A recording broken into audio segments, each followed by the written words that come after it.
Now we're pleased to speak with Mr. Tony Agwans, researcher, senior lecturer, the Anglian Ruskin University in London.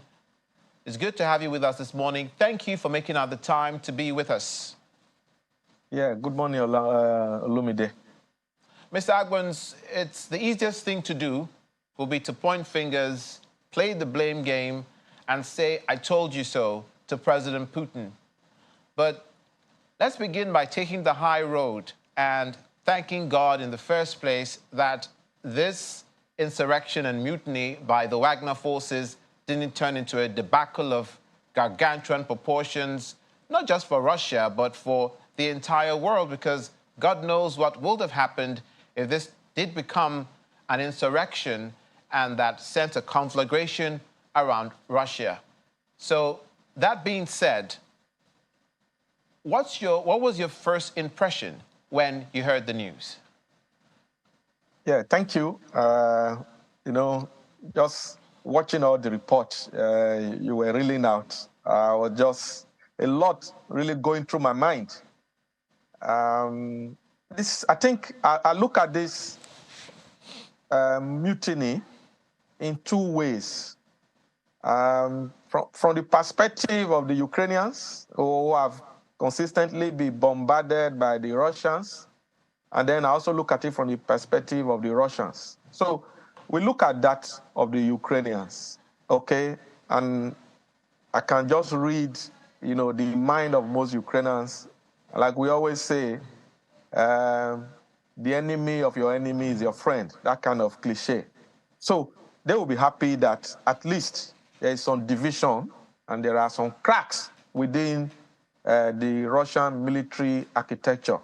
Be it that the Wagner group is a mercenary group, but they've been doing a lot for the Russian army. So the Ukrainians will probably be happy.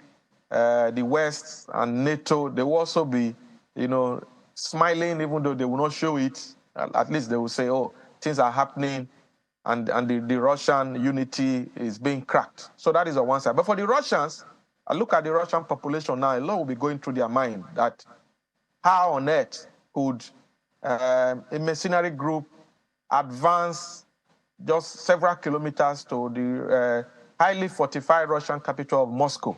In fact, they were even in a city, Rostov, and then they camped there. So a lot of this will be going on. But for me, as an analyst who has been following this so-called military operation, as the Russians will call it, but most of us see it as, as a war that, Russia has, put on Ukraine. I would see it as a developing scenario. And like you said in most of the report you gave, nobody can really put a finger or a handle on how this issue between the Russian army and the Wagner group, how it is going to, pan out. Nobody really knows. A preliminary truce has been reached. So there's a lot going on, but we are all watching and observing. But I think this is a new direction in this ongoing crisis.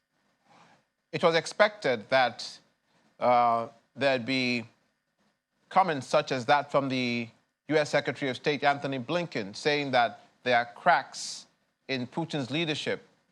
French President Emmanuel Macron has gone to say on the record the same thing as well.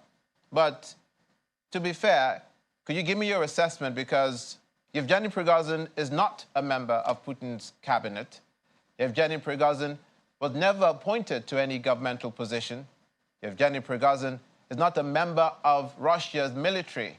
This is a man that was taken from outside the system to do, to put it in a roughshod way, Putin's dirty work with a mercenary group. So does this indeed show that there are cracks in Putin's government, and Prigozhin has never been trusted with a governmental position? Yeah, obviously there are cracks. And when you look at the way the Russian Federation runs, though they say they are a democracy, but it's a very autocratic democracy, if there is any, permit me to use that word, put them together. So it's quite autocratic.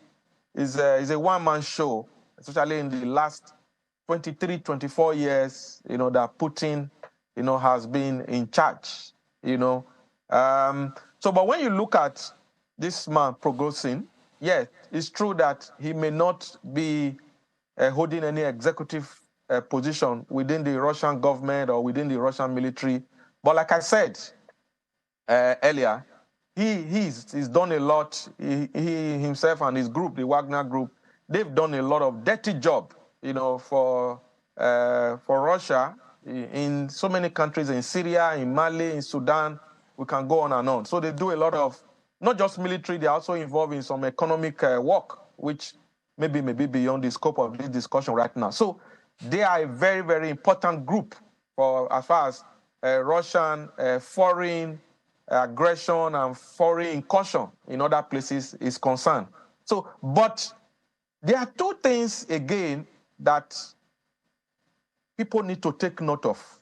So when you listen to the Telegram broadcast that Prigozhin made prior to this mutiny, okay, he said two things. Number one, he attacked the premise for which Russia, began this aggression against Ukraine. And that is the issue of Russia has been saying, part of their propaganda anyway, that one of the reasons why they attacked or they are doing this military operation, in their words, is to denatify Ukraine. So Prigozhin attacked that premise, which is quite dangerous as far as I'm concerned. And then secondly, Prigozhin also, he kind of demystified the other reasons that, Russia gave for this military operation. In fact, he even said that it is not a military operation. So he said that. So some of these things, these are, very fatal wound at the heart of the Russia operation in Ukraine.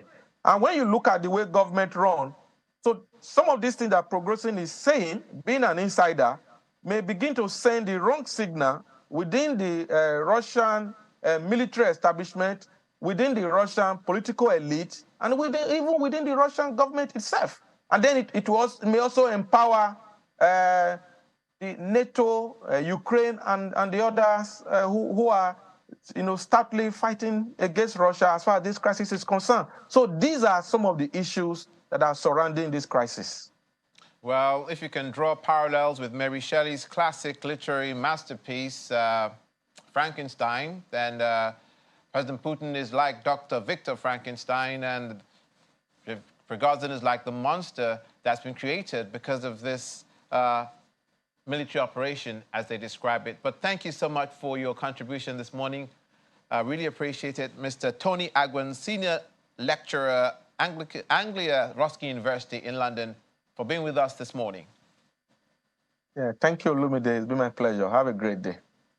You too.